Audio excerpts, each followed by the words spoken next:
We talked about the problem of generating parameters like the group and the generator that was covered in the first two parts.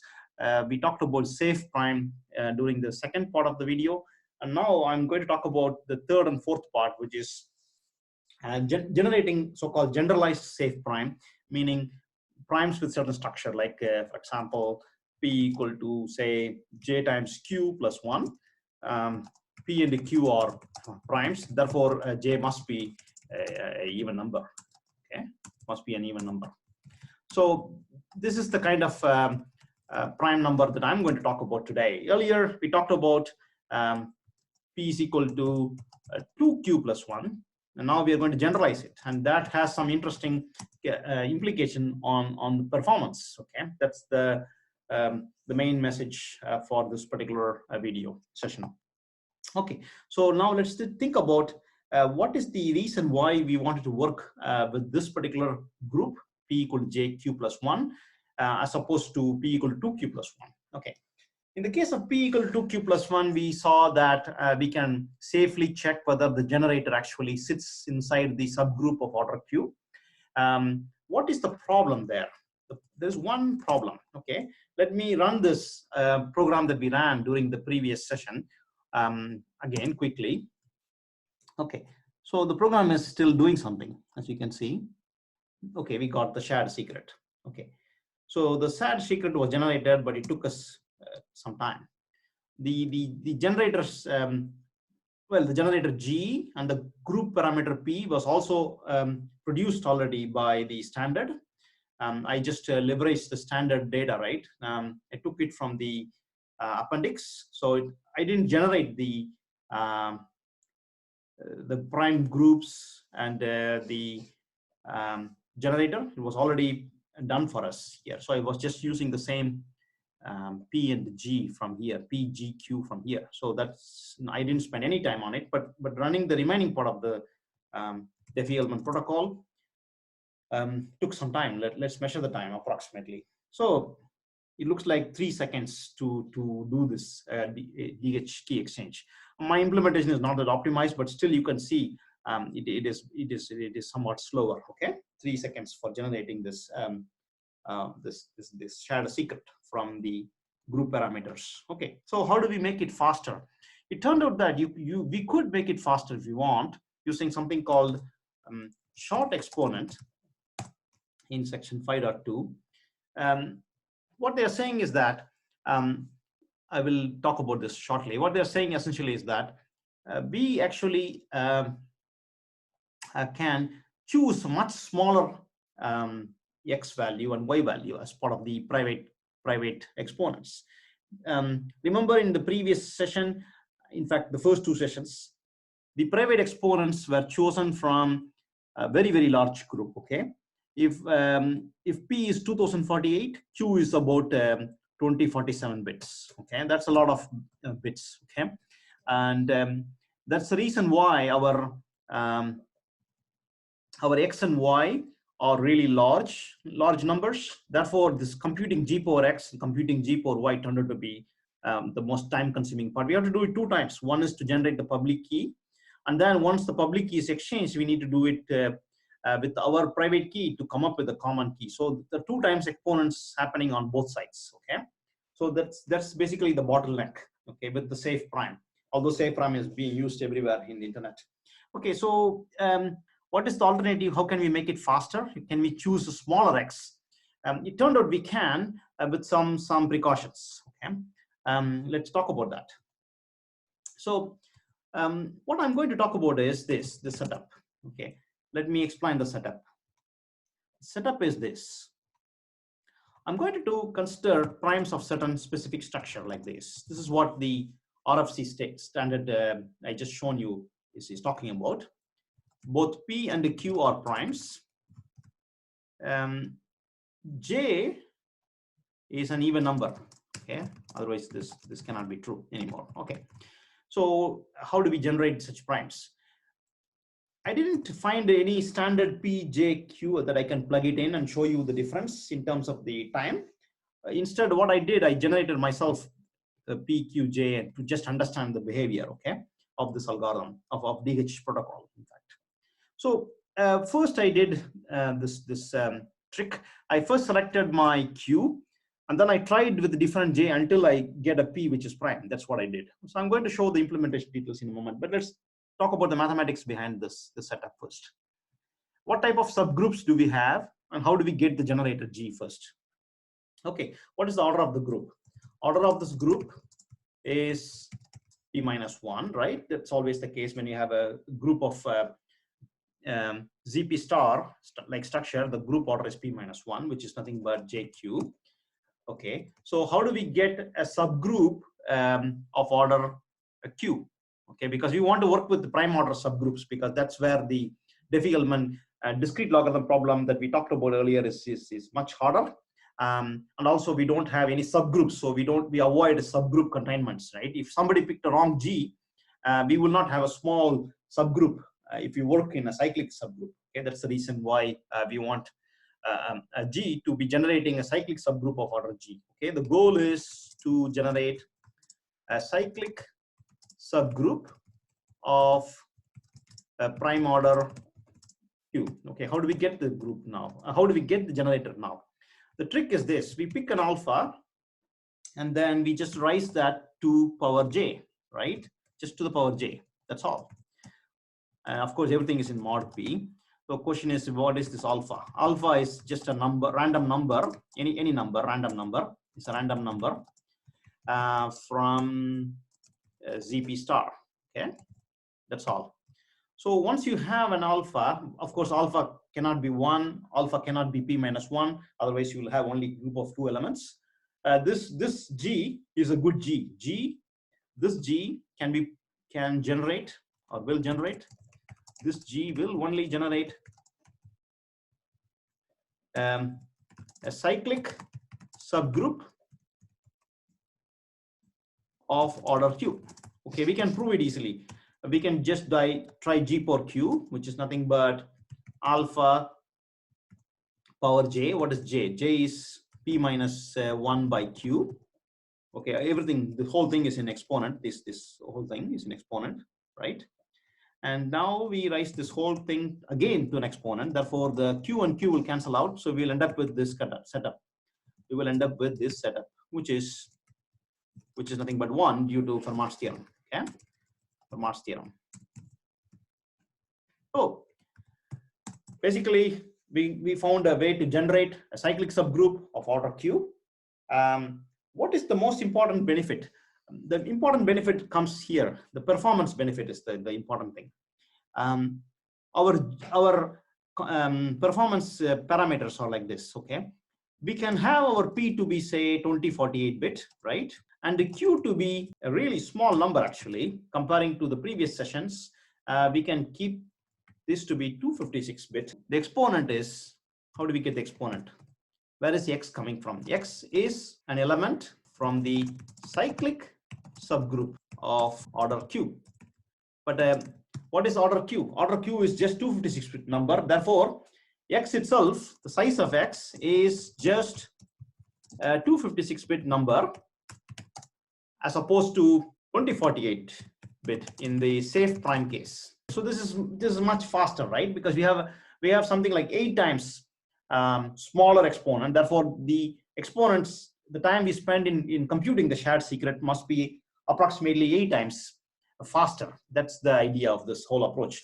And I wanted to talk about, why can't we go down? Why can't we select Q to be even more smaller? Like, for example, Q to be 64 bit. What happens if you do that? Well, that will be very bad. I will show you if your Q is anything below 256 or anything. So far, I have seen anything of size 128 bit, it's going to be bad. You can't break it. And therefore, it is recommended that the size of Q is actually at least 256 bit if you want to use the generalized version of the safe prime. Okay. All right. So let's take a step-by-step approach. Now let's measure the performance when we use the safe prime, generalized safe prime. You know, my J is not just 2; it's more than 2. Okay. So I'm going to do that. Okay. So let's quickly get there. First, I will show you how I generated the parameters. Right. DH. So generalized safe prime. when I say generalized safe prime, I'm talking about primes of this structure, right? JQ plus 1. J is a very large number, large even number, not just 2. Q, P and Q are both primes. P and Q are primes. Okay, this is the kind of structure I'm talking about. Okay, so let me talk about the algorithm now. How am I generating this kind of primes? Okay, here is my generalized safe prime algorithm. So I call it generate J prime because my J is here, which is 2 in the safe prime case. So it takes the bit length of the prime P, bit length of the prime Q, and then certainty is when you do the primality test, you need to know how confident you want to be when you decide something is prime or not. So all we are doing now is we generate first a Q. Okay, Q is a random prime we just generate with some certainty, and then we generate an even J. Okay, we can work out the details. If P, Q, and J are the goal is to compute P, Q, and J. Given the length of P, given the length of Q, we can find out approximate length of J. So this is basically the approximation length of J.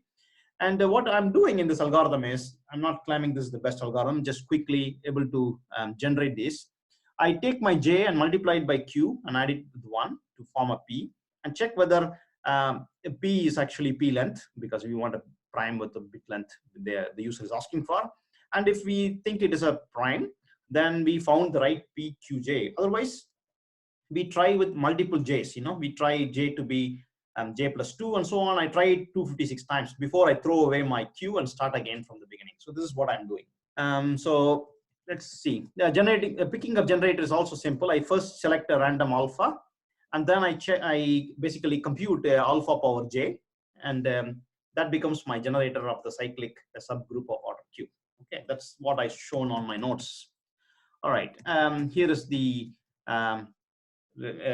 main function, basically asking the user to type in the prime length they want, the subgroup length they want, and then it generates a PQJ for them. Okay, it's going to take some time to generate the primes. Okay, so this is basically a generalized safe prime. I have P, I have my Q, which is 256-bit, and then I have my J. So I have PQJ and G, right? All of these things are available. I will just call my DH demo, right? Using this P, Q, J, and G generators, okay? And we can see that it is usually much faster. You can see the shared secret was immediately computed, more or less. Let's measure the time. Okay, it took us 1 second, 1.6 second when we use the generalized safe prime with J being 1793 in this case rather than J being 2. Let's try it one more time and see what happens. We get an average approximation, like 1.5 to 1.7, right? Okay. All right. So this is what we get from generalized safe prime. Let's do the same with regular safe prime. That's why you see J to be 2. There you can see the time it takes. Let's try that time. See, it took us 3.9 seconds in comparison to 1.5 seconds also. So we do see that generalized safe prime is actually much faster than the regular safe prime. As you can see here, it took almost 4 seconds. Anyway, so that's what this RFC is saying here, that traditional finite field Diffie-Hellman, the parameters are in the range 2 to p minus 2, of course. If it is p minus 1, the answer is 1. So using the exponentiation by squaring algorithm, which I will talk in a separate video if needed, we can measure that how many multiplications will be done for each exponent. We will be doing 2 times log of 2 times p, okay, log of 2 of p. If p is a 2048-bit number, how many multiplication we will be doing? We will be doing something like 4096 multiplications twice, which is a lot of multiplications. Okay, there are 2 exponents, as I shown you, 2 times we are doing it on each side. But on the other hand, if we make the prime to be much smaller, in the sense the subgroup is much smaller, then our number of multiplications go down drastically, right? And the number of multiplication is going down drastically.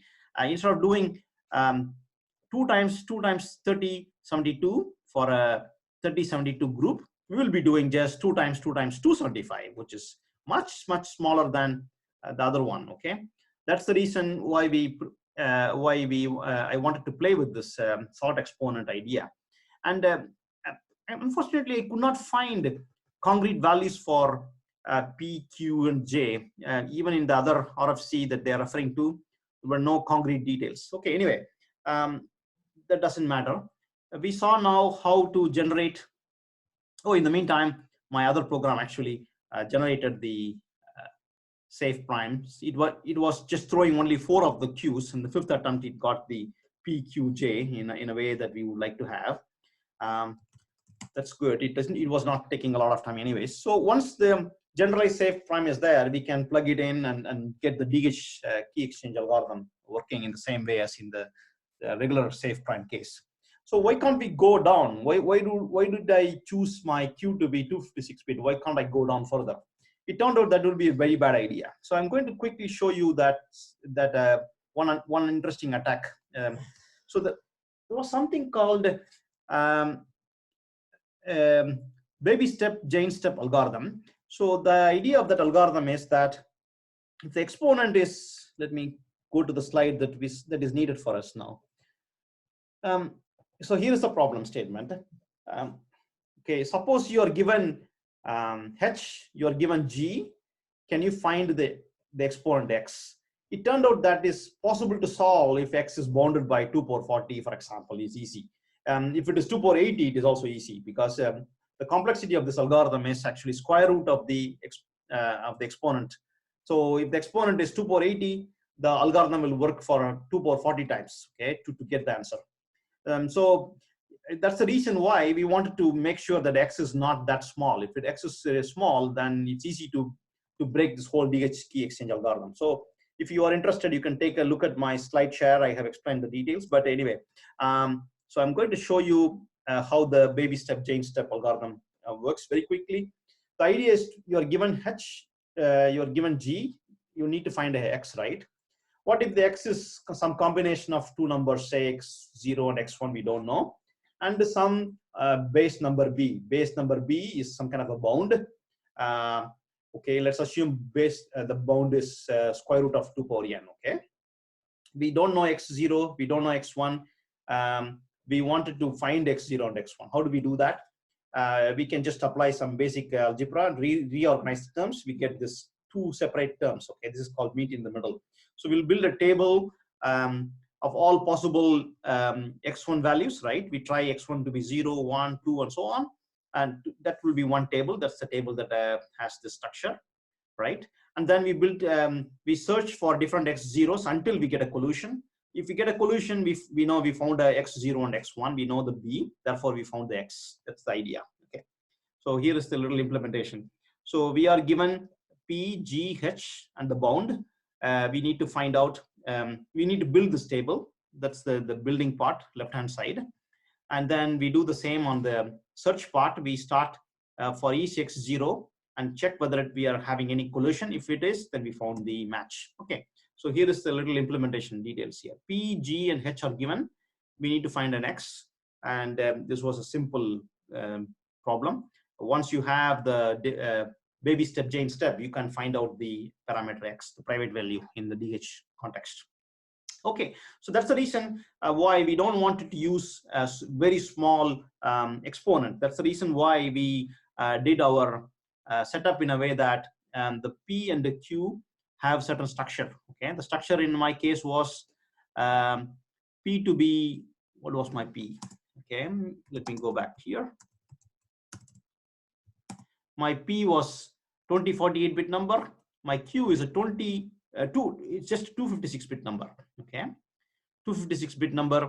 Therefore, we can avoid being attacked by the baby step Jane step algorithm. So that is one of the recommended ways of handling it. Other than that, everything is straightforward DH algorithm. So what you have seen is that if you use the generalized safe prime, you get a performance benefit much faster than the regular safe prime. That's all. Thank you.